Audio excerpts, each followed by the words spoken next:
Jiraattota naannichaa gidduutti ta'een qaamoleen nageenyaa ajjeefamuun oduu sobaatii jedhamu. Dakkayyoo kan jedhamtu naannoo sanatti jechuudha. Humni waraana keenyaa nama 30 ol kan shanee fixe nuti kan qabnu kanadha jechuudha. Dararaa godaantotni Itoophiyaa Saawudii ga'uuf argan irrattis gabaasa bal'aa qabna. Kuma 30 hawaasa gamatti naqaxaqatanii tumachuudha. Asii walumatti qabanii tumasa na awwaalanii achi keessa ba'ee guman deemuu turu. Kana akka adagaa kanarra muumbu'e. Ani Galaanaa Balaa nu waliin tura.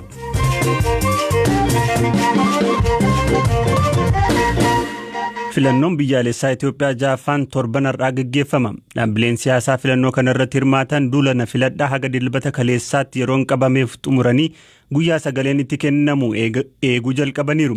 Ministeerri muummee Itoophiyaa Dr. Abiyyi Ahmed marsaalee miidiyaa hawaasaa isaanii gubbaatti lammiilee biyyattiin wiixata dhufu bahaatii filadhaa jedhan.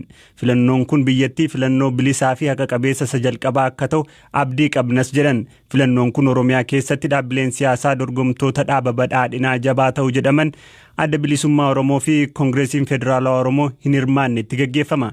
Dhaabbileen lameen miseensonni isaanii hedduun hidhamuu fi waajjiraaleen isaanii saamsamuu irraa akka ka'e filannoo irratti hirmaachuu akka hin dandeenye taane sababa jedhu dhiyeessuun isaanii ni yaadatama. Qophii filannoo fi komii dhaabbileen siyaasaa gariin adeemsi filannoo ulaagaan guutne jechuun komatan irratti deebii dubbii himtuun boordii filannoo Sooliyaanaa Shimallis ibsaarra miidiyaaleef kennaniin deebii itti laataniiru. መራጮች ስራ በሌላቸው ቀን ድምጻቸውን ሰጥተው ወደ ቤታቸው ይመለሳሉ። ለምርጫው ጸጥታም በጣም ጠቃሚ ነው። ለመራጮች filattoonni guyyaa hojiin hin jirretti sagalee isaanii kennanii manatti galu. Nageenyummaa filannoofiis baay'ee barbaachisaadha. Dhiphina tokko malee sagalee akka kennan ni gargaara. Kanaan alatti yeroo dheeraan booda sirna godhamu waan ta'eef dhaabbileen dhuunfaas mootummaas akka biyyaatti gargaarsa yoo godhan dhiibbaa hin qabu. Kanarraan kan ka'e gaafa sagaleen kennamu hojiin ni jiraata jennee eegnu. Garuu kana dhaabbilee fi fakkochuun irra jiraata. Deebii isaaniis eeguu qabna. Ulaagaa isa xiqqaa filannoo kan hin guutnedha jechuun dhaabbileen ibsa baasuu nus dhageenyeerra. Adeemsa filannoo ilaalchisee wanti dhaabbilee siyaasaa hubachiisuu feenu adeemsa filannoo ofii keessatti hirmaatan deeggartoonni isaanii filachuuf itti jiranii fi torbeen tokko hafe irratti yaada dimshaashaa akkasii dhiyeessuun gaafatamummaa kan hin qabnedha. Kana jechuun garuu dhaabbileen siyaasaa adeemsa filannoo irratti komii qaban dhageessuu hin qaban jechuu miti. Haa ta'u malee gama tokkoon rakkoo isaan mudate ibsaa gama kaaniin garuu waliigalatti ulaagaa hin guutne jechuun adeemsa keessatti hirmaachaa jiranii fi deeggartoonni isaaniitti qophaa'aniin fudhatama dhabsiisuu ta'a. ኮንክሉዥን መድረስ አይ ቲንክ ዲሌጂቲማይዝ የሚያደርግ ይሆንባቸዋል ፖለቲካ ፓርቲዎች Referendamiin kibba lixa uummattoota kibbaa waxabajjii kana gaggeeffamuuf ture gara qaammeetti jijjiiramuun bulchitoota godinaalee fi aanaalee addaa mufachiiseera. Dhimma kana ilaalchisee Sooliyaanaan kana jedhan. ባለፈው ቅዳሜ ከተደረገው ምክክር በአስተዳዳሪዎች በኩል Sanbata darbe marii godhameen godinaalee fi aanolee referendamii gaggeessan irraa mormiin jabaa mudateera. Gama isaaniin komiin ka'u guyyaa hawwiin eegamu waan ta'eef guyyaa qabametti haalli raawwachuun danda'amu mijachuun irra jira yookaan filannoonis babarfatee walfaana haa ta'u yaadni jedhu dhiyaateera. Boordichi komii ka'an kana ilaalee referendamii kana yeroo qabametti filannoo waliin gaggeessuu danda'amoo hin danda'u isa jedhu ilaalee har'a yookaan bor ni murteessa. Isa akkuma murtaa'e ni beeksifna. አንድ ላይ አይቶ የሚያሳውቅ ይሆናል። Filannoo biyyaalessaa jaaffaa Itoophiyaa ilaalchisee mootummaan Ameerikaa ibsa jimaata darbe baaseen haalliif yeroon filannoon kun keessatti gaggeeffamu akka isa yaaddeessu ibsuun yeroon filannoon duuba jiru naga qabeessa akka ta'u mootummaa fi humnoonni siyaasaa ga'ee irraa eegamu akka ba'an gaafateera.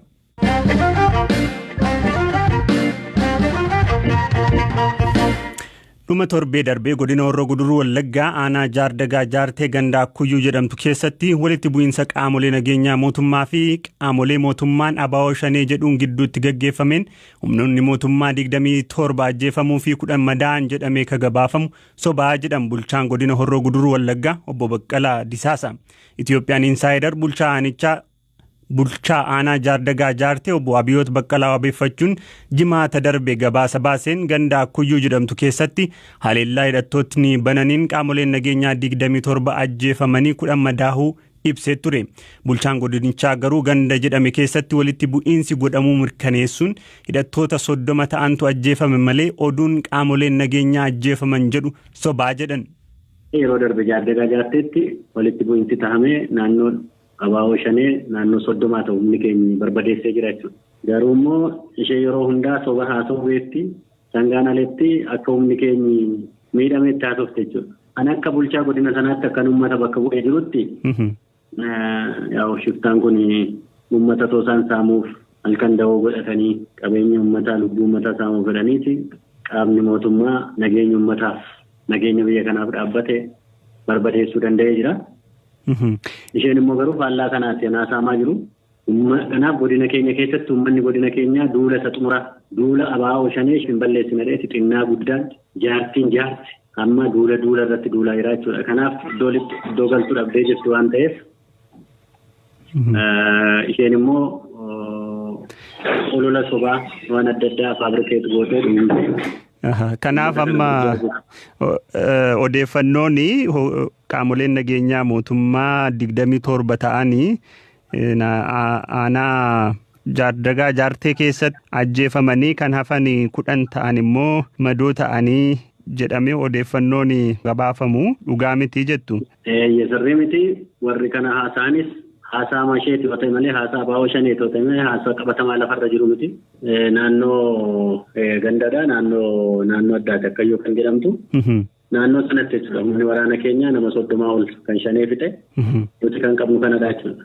Tole ergasii aanaan yookaan gandi sun nagaadha aanaan jaardagaa jaartee hoo haala akkamii keessa jira? Nagaadha rakkoon tokko hin jiru har'aama kana bu'aa bal'aatu jira jechuudha iddoo adda addaatti ishee ukattee akkan tuutaa boollatti galte boolla keessaa baaseeti saaxilaa jira uummanni.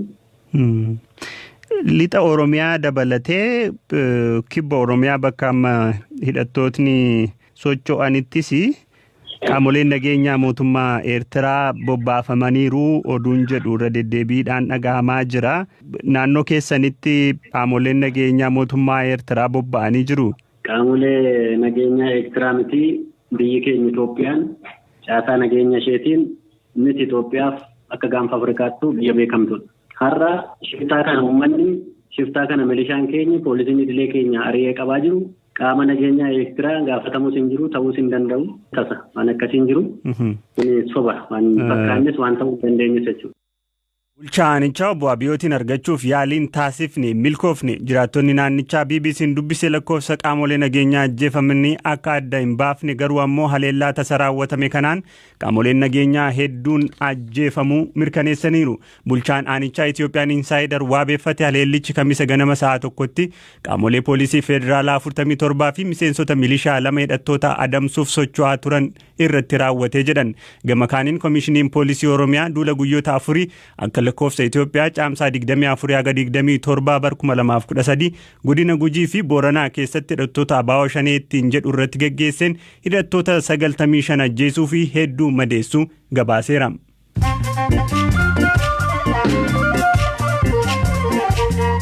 Dhaggeeffattoota gidduutti immoo odeessaalee gaggabaaboo muraasa biyyoonni garee G7 naannoo Tigraay keessatti hojjettootni deeggarsa namoomaa danqaa tokko malee akka argataniif waamicha taasisan. Dabalataanis biyyoonni dureeyyiin addunyaa 7 kun atattamaan dhukaasni dhaabatee loltootni Eertiraa akka ba'aniif gaafataniiru.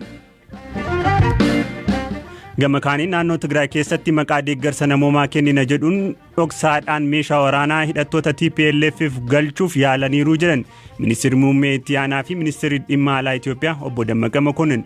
Obbo Dammaqaan Itoophiyaan lammiilee ishee irratti beela akka meeshaa waraanaatti fayyadamuun dararaa jirti mannaan jedhu akkaan kan nama gaddisiisudha. Nagaa tasgabbii fi qindoomina uumuuf kan gargaarus miti jedhan. Bataskaanni Ortodoksii Eertiraa Paatriyaarikiin ishee duraanii mana hidhaatti jalaa hafnaan Paatriyaarikii haaraa muudde. Abuna Qooreliyoos sirna muudamaa magaalaa guddittii Eertiraa Asmaraatti dilbata kaleessaa gaggeeffameen Paatriyaarikii 5ffaa ta'uun dibamaniiru. Abuna Antooniyoos yeroo dheeraaf mootummaa Isaayyaasiin qeeqaa waan turaniif bara 2006 irraa eegalanii waggoota 15f hidhaa mana keessaa keessa akka turan taasifamaniiru.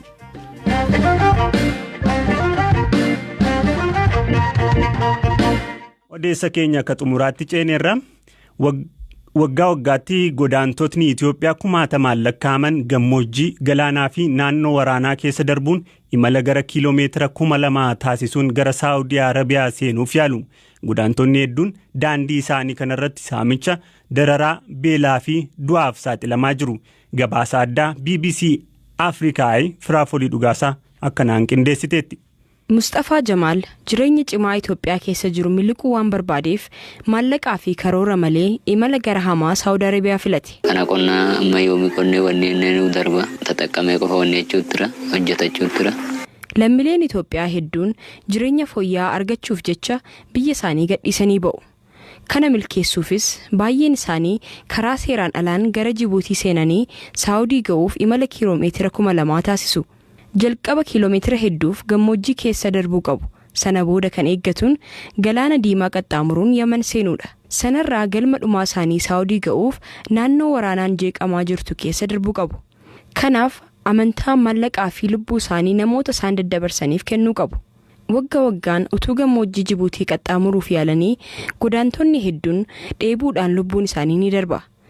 Gara torban lamaaf erga lukaan imalanii booda lammiilee Itoophiyaa kana namootni hojii daddabarsaa hojjetan kun fuudhanii gara qarqara galaanaa dooniin gara Yamanitti geessuun isaan eeguutti geessuun. Namoota karaa seeraan alaan daddabarsuun kan hojjechaa ture Luusiyaan imalli galaanarraa hamaa akka ta'uu danda'u hima. Namoota daddabarsuu hojjetaniif godaantonni dhuunfaa isaaniitiin kaffaluuf. Kanaaf hundi isaanii godaantota hedduu erguu barbaadu. Garuu galaana irratti araarri hin jiru. Yoo bidiruu nama 100 fe'uu danda'u argatte namoota 150 irratti feetee bidiruun kun caccabee namoonni galaanaan nyaatamuu danda'u. Guyyaa guyyaatti lammiileen Itoophiyaa 1000 ta'an qarqara galaanaa Yaman ga'u. Erga Yaman ga'anii booda Saawudii galuuf gara kiiloomeetira 500 naannoo waraanaa keessa imaluu qabu. Namni hojii daddabarsaa hojjetu tokko akka himutti erga Yaman keessatti waraanni ka'eas daldala keenyaaf bu'aan dabaleeraa jedha. Sababni isaas biyyattiin tasgabbii waan hin qabneef mootummaan akka duree nu loluu hin danda'u waan ta'eefi jedha. Namoonni tokko geejjiba fayyadamuuf maallaqa ni qabaatu. Kaan garuu lukaan adeemuu qabu. Yaman keessatti hojii daddabarsaa kan hojjetu Ibraahim godaantonni lukaan adeeman yommuu argaman ni butamuu jedha. As Yamanitti godaantonni daandiirra utuu deemanii yoo argamanii hin butamuun. Yoo ofiillee maallaqan qaban ta'e maatii isaanii gaafachuu qabu. Hin dararamus. Akkuma godaantota hedduu Mustafaanis butamee maallaqa argachuuf dararamee ture. Warri gaddeessa birrii kaffalnaan jedhanii akkasitti ni dabadabanuu bishaan qarqaratti galeecee 30 na awwaalsa gamatti na qaxaqatanii tumachuudha. Asii walumatti qabanii tumasa na awwaalanii achi keessa ba'ee guman deemutti jiru. Kana akka adagaa kanarra bu'e. Godaantota hedduuf Yaman magaalaan Adan xumura imala isaanii ta'a. Namoota isaan daddabarsaniif maallaqa kaffalan waan hin qabaanneef Saawud Arabiyaa ga'uu hin danda'ani. Mustafaan daangaa Saawudii ga'ee ture. Ta'us keellaa Saawudii irratti rasaasaan miilarra rukutame. Sana boodas gara Adanitti deebi'e. Suuduman dhaqadeetuman dhufee achitti kan jira xoorinnetti jira maayidaa dhageenye. Abboo wayyaatti kufa maali godhe warra wayyaa irratti kufa. Mangala deeni malati akkuma galmuudhaan. Ji'a ja'aaf Yaman erga ture booda Mustafaan Yaman irraa gara Itoophiyaatti akka deebi'u taasifame. Erga sanaas maatii isaa waliin gara waggaa tokkoof jiraachaa tureera. Miidhaa irra geerraan kan ka'e kiraanchii fayyadamaa kan jiru Mustafaan daandii irratti namoota kadhachuun jireenya isaa ta'eera. Ammallee namoota naannoo isaa irraatii gara Saawudiitti imalan jiru kan jedhu Mustafaan imala kana dhiisaa yookaan akka kootaatu jechuun akka gorsuun dubbata. Mas deema jiranii asuma dhiyoo kana deemanuuru.